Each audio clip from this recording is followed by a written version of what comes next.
All right, so today, by demand, we're going to have a video comparing conventional deadlifts and RDLs.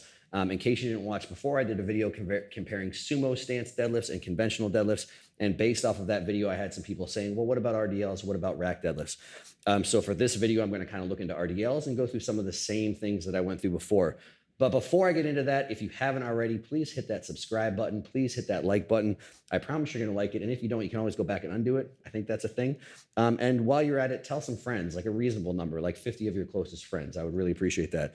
But so anyway, if we're comparing what's going to be happening basically from this exercise, from exercise to exercise, it's really not with the goal of, again, what's good or bad, what's right or wrong. Let's just basically look through joint by joint and try and figure out what is occurring at those joints, what is occurring with the muscles that manage those joints, and then hopefully make some better training decisions based off of that information. So two main factors we'll look at is one is going to be range of motion. And so again, in general, all other things being the same, if something covers more range of motion or goes through more range of motion, may be a better option. And then even a bigger factor is going to be load. And load in this case in the form of torque at a joint, because how much torque we have occurring at a joint is generally going to have an indication or at least a strong influence on how much the muscles around them are working. So the first one I'm going to go through with all of these is basically just joint by joint. Let's look at range of motion, because honestly, there's not a drastic difference from one exercise to the other. It's going to be a little bit dependent on an individual structure, but the real big difference here is going to be the loading pattern or the torque. So first, looking at all the joints involved for either deadlift variation, we have the knees, we have the hips, and then remember the vertebra is your whole spine is made up of a bunch of vertebra. Each one of those vertebrae is essentially a joint. And so again, all the muscles that run along those joints are obviously going to be taxed as they go through the exercise as well too. But from a range of motion standpoint, the only things that really move are the knees and the hips. Basically, all the muscles that run along your spine are just responsible for producing a strong isometric if you're doing them properly. If you're going through a lot of spinal flexion extension, then obviously they're working concentrically and eccentrically as well too. So looking first at the knees are essentially a wash in this video for the most part, meaning if we look at range of motion, if we look at this little line that I drew right here, let's do that one in blue. So if we're looking at how much range of motion does the knee travel through, assuming that we started standing up, obviously with a conventional deadlift, we're going through maybe, I don't know, let's call that 70-ish degrees range of motion. And if you're doing your RDLs properly, maybe you're going through 7 degrees range of motion. They're either not bending or bending a teeny bit. So from a range of motion standpoint, the RDL is pretty much not a knee joint exercise.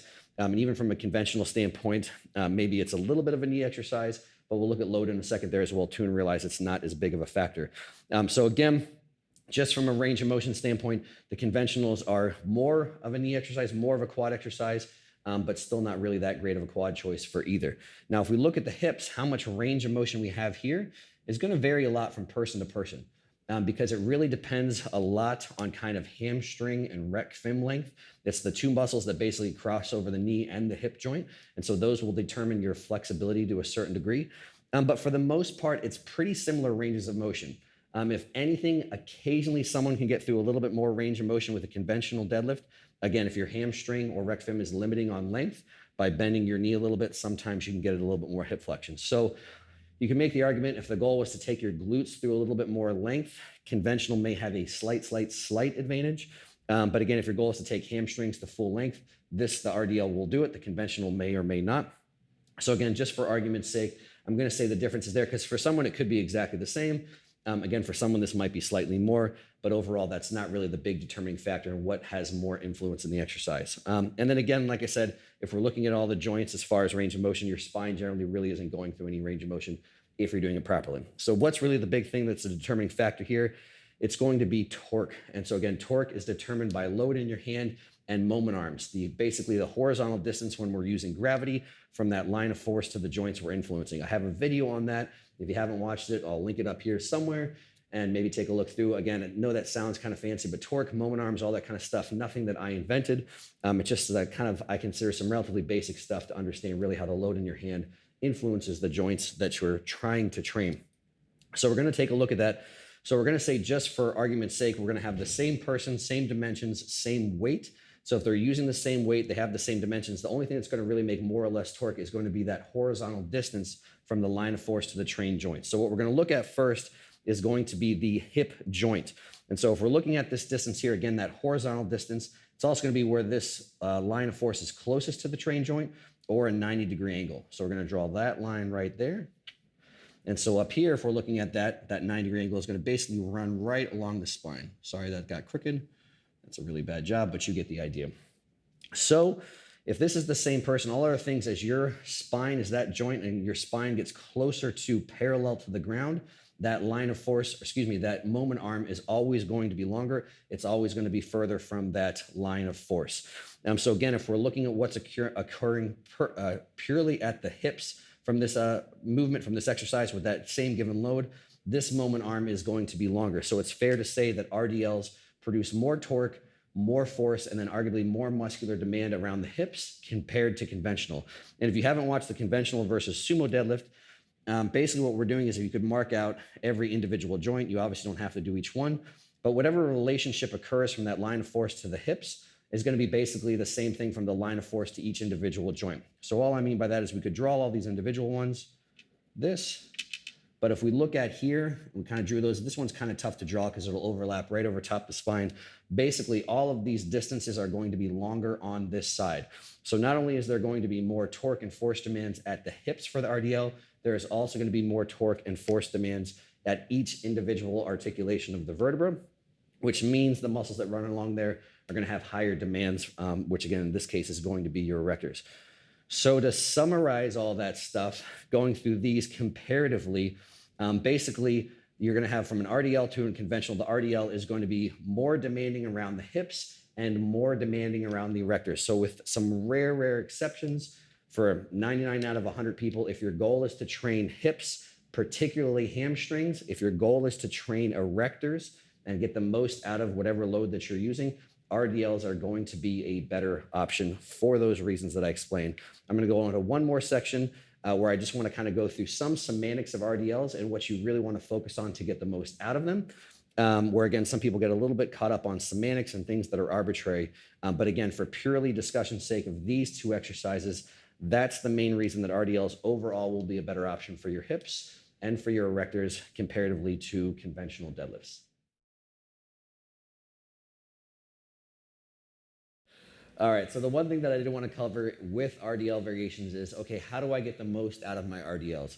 And again, what does the most mean? Well, in this case is if I've got a weight in my hand, how do I get the most torque out of that weight? How do I get the most challenge and demand on my hips? And the thing I want to bring up basically is that a lot of people look at the plates. They say, okay, well, where do the plates end up relative to the ground? And I want to reiterate and double down on the fact that that is completely arbitrary and has little to nothing to do with what's actually occurring at your hips. And so what I want to show here is realize I've discussed this before, but again, that plate diameter is arbitrary. So we have this drawing here. Hopefully you guys can tell I'm just trying to keep this as simple as possible, but we've got your legs, so lower leg, upper leg, we've got torso, we've got arm, and we've got an Olympic plate right there. So basically, if we looked at this person right now from the outside and the way the gram works, we'd say, oh, look, he's doing a good job because the plates are touching the ground. That is full range of motion. Well, just realize whenever someone invented Olympic plates a bajillion years ago, someone could have had a smaller Olympic plate, like that big, and all of a sudden, just based solely off of that fact, we'd say, oh my gosh, that guy doesn't have much range of motion. He's stopping 1 or 2 inches short of the ground. Where if we actually looked at what that load is doing, respectively to the hips, and again, if you saw the first part, obviously, all that really matters is load in hand and that horizontal distance to that joint. So again, as long as the weight in the hand hasn't changed, and this distance hasn't changed, that horizontal distance, 90-degree angle from there, from where that line of force is, regardless of the plate size, this is the exact same effect there. So hopefully, one, you can start to realize, well, holy shit, that plate size is completely arbitrary, and whether the plate is as big as they are now, or an inch or two smaller, and he's stopping an inch or two short of the ground, it's still the same effect on the joint. What else can we do here? So let me erase that little baby plate. Hopefully I can do this without getting this drawing too ugly. So let's talk about the legs. So what if this exact same person was just born with legs that are 2 inches longer? So we erase their awesome shoe there. We make their leg 2 inches longer. Again, a little bit of stuff would change with the center of mass here, but just for argument's sake, I'm going to keep it simple. And we refoot that person. Okay, so now what happened with that person? Oh my gosh, now they're stopping 2 inches off of the ground. They're going shorter. They're using less range of motion. They're bad. We're not getting as much out of this exercise as possible. If the weight in the hand did not change, if this distance did not change, what is actually occurring at that muscle did not change at all. So realize again, that plate relative to the ground is arbitrary. It's dependent on an arbitrary plate diameter, and it's dependent upon your limb length that you were born with. Now we take the same person again, and we do the other example. What if they were born with legs 2 inches shorter? So here's the 2 inches shorter leg, redraw the foot. And so now what does this person have to do? Well, this person could stop up here with that plate basically, not the plate to the ground. And what's going to happen? Your body angle is going to become more upright. As that body angle becomes more upright, that line of force basically gets closer to the joint. The person could have still bringing the plates to the ground, and someone would say, oh, that's great, that's full range of motion. But if we actually looked at what's occurring at the joint, they're going to have less torque at the joint, less effect from that given load. So again, if this person wanted to have the same effect from the person that had legs 2 inches longer, they would have to stand on a box. So if they stood on a box, then they could bring the plates to the ground actually to get the same effect. So hopefully you're clicking and realizing now that, again, plates relative to the ground, dependent on plate size, dependent on leg length. Let's go back and do another one just to kind of hit this point home. So again, now we've got the person, we've got these back on the ground. So what if the person had shorter arms? So what if their arms were 2 inches shorter? Now I gotta erase my whole plate. Again, bear with me, this gets kind of ugly. Disney and Pixar cut down on my budget. But no, this was supposed to be their hand grabbing it. Now their hand's grabbing it here, 2 inches shorter arms. And we bring this plate up here. And now lo and behold, oh my gosh, we've got a bad person. This person is stopping 2 inches short of the ground. They're not going full range of motion. But if it's the exact same weight, obviously the exact same horizontal distance, the moment arm hasn't changed the joint, they're getting the exact same training effect at the hips and the muscle around it. And so again, I could do the exact same thing. I'll spare you that one. If I brought them back to the same point and made their arms 2 inches longer, I could show the exact same thing that happened with the legs. So again, realize if you have a goal for your RDL, what should the goal be? Where do I maximize this torque? The goal should be to get your spine parallel to the ground. So if you can get your spine parallel to the ground, regardless of anything else you have going on in your body, regardless of the plates you're using, your leg length, your arm length, you are going to get the most out of your RDLs. Just realize that, again, all the stuff along the way is arbitrary. It's different from person to person. So someone's plates may touch the ground, someone's not, someone might have to stand on something. It's really that distance that you're looking for. Now, can everyone get there? That's a little bit of a different discussion. Hip mobility is a factor in that kind of stuff, but that's going to be a different video. The last thing I'm going to show as well, too, is what if someone's born with a longer torso? So again, let's erase the legs. Let's have a longer spine. So now we've got this person, your torso is longer, and here we've got some legs that come along. There's a knee in there somewhere, I promise. Well, what's happened now? So for the exact same weight, traveling over that distance, the moment arm is now longer.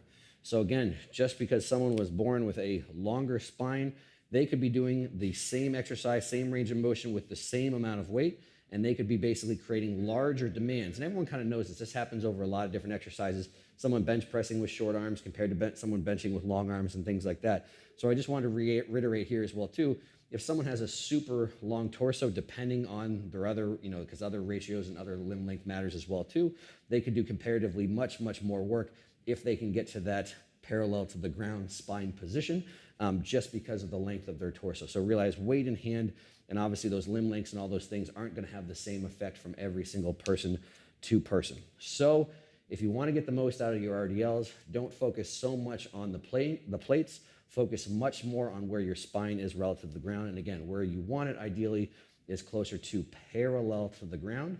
That's the position where there's going to be the most torque at your hips, and also comparatively the most torque at all those vertebral joints, vertebral articulations, and your erectors doing all the work along the way.